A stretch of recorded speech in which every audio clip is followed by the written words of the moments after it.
Прывітанне, сябры! Мяне завуць Яніна і вы на канале Дзікае паляванне. Тэма сённяшняга выпуску зоркі беларускай эстрады. Песні гэтых недарэкаў невядомыя большасці здаровых людзей. Іх творчасць бессэнсоўная і бязлітасная. З эстэтычнага пункту гледжання яны жудасныя. Але зоркі гэтыя сілкуюцца з рук рэжыму і прабуюць палігаваць яго ўсімі магчымымі спосабамі. Але перад тым, як мы паглядзім на гэтых нікчэмных людзей, я папрашу вас паставіць пад гэтым відэо падабайку. Напісаць у каментарах некалькі слоў і падпісацца на канал, каб як мага больш людзей убачылі твары ворагаў беларускага народа. Таксама вы можете дапамагчы працы маёй каманды матэрыяльна.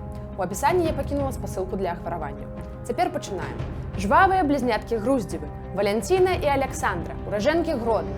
Дзіўнае спалучэнне прыстасавальнічества і пасрэднасці. Ніхто ўжо не прыгадае, калі яны заззялі, адкуль яны прыйшлі і што хацелі. Іх прысутнасць была непрыкметная, а існаванне нічога не вартае. Ходзяць чуткі, што яны спяваюць песні і здымаюцца ў кіно. Але перш за ўсё яны праславіліся тым, што ў 2020 годзе пачалі рабіць правакацыйныя заявы ў падтрымку Лукашэнка. Заявы гэтыя мелі адваротны эфект.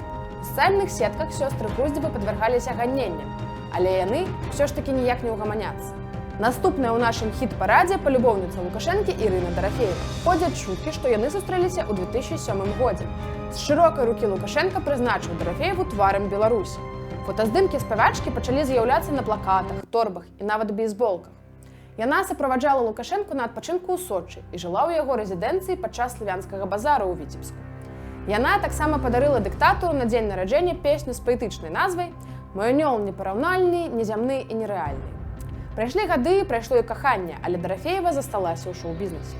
Рэдкая дзяржаўная падзея праходзіць без яе ўдзелу, а ў 2016 годзе яна нават стала дэпутатам так званага парламента. Яшчэ адна спявачка ротам на службе рэжыму Алёна Ланская-Ліпохіна. У 2020 годзе яна падтрымала дыктатуру, удзельнічала ў аўтапрабегах, абражала ўдзельнікаў мірных пратэстаў і, канешне ж, данасіла. 9 верасня 2020 года яна патэлефанавала ў міліцыю, каб паведаміць, што па адрасу Скрыганава 4Б у Менску паміж дамамі вісіць бел-чырвона-белы сцяг. Але не толькі жанчыны з эстрады падтрымліваюць рэжым.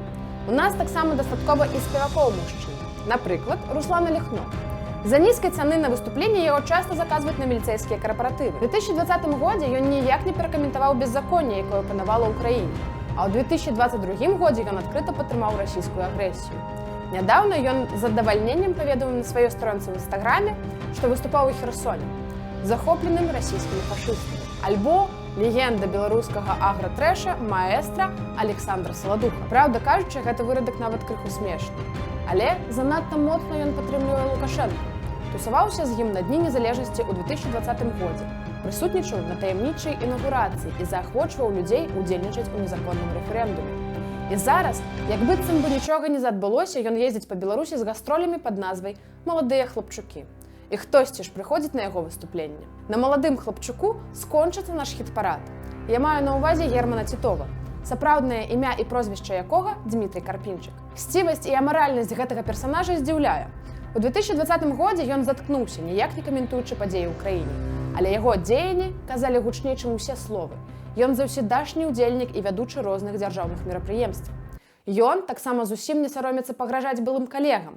Так, напрыклад, былому вядучаму Івану Падрэзу, пасля таго, як той адкрыта падтрымаў Украіну, Карпінчык напісаў: «Прывітанне, вырадак, ты здохнеш у сметніцы». А зараз я раскажу вам павучальную гісторыю аб тым, што бывае, калі не выбіраць, з кім супрацоўнічаць у шоу-бізнесе. У 1941 годзе гітлераўцы вырашылі зняць прапагандысцкі фільм, які б апраўдаў іх напад на Польшчу. Карціна атрымала назву «Вяртанне дадому» і ў карыкатурнай форме адлюстроўвала нібыта пераслед этнічных немцаў у перадваеннай Польшчы. Па сюжэце выратавацца немцам удалося толькі дзякуючы ўварванню нацыстаў.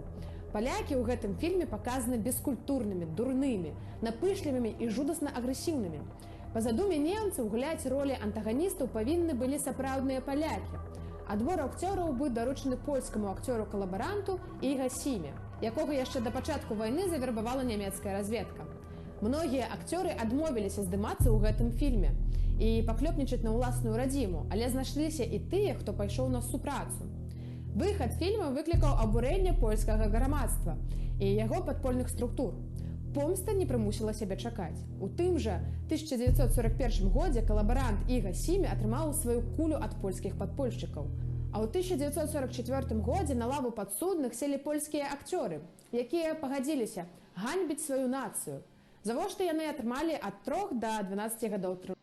А як вы думаеце, ці павінны нашы эстраднікі панесці адказнасць за супрацоўніцтва з рэжымам? Падзяліцеся меркаваннем у каментарах. Дзякуй, што паглядзелі гэты ролік і да новых хуткіх сустрэч. Жыве Беларусь!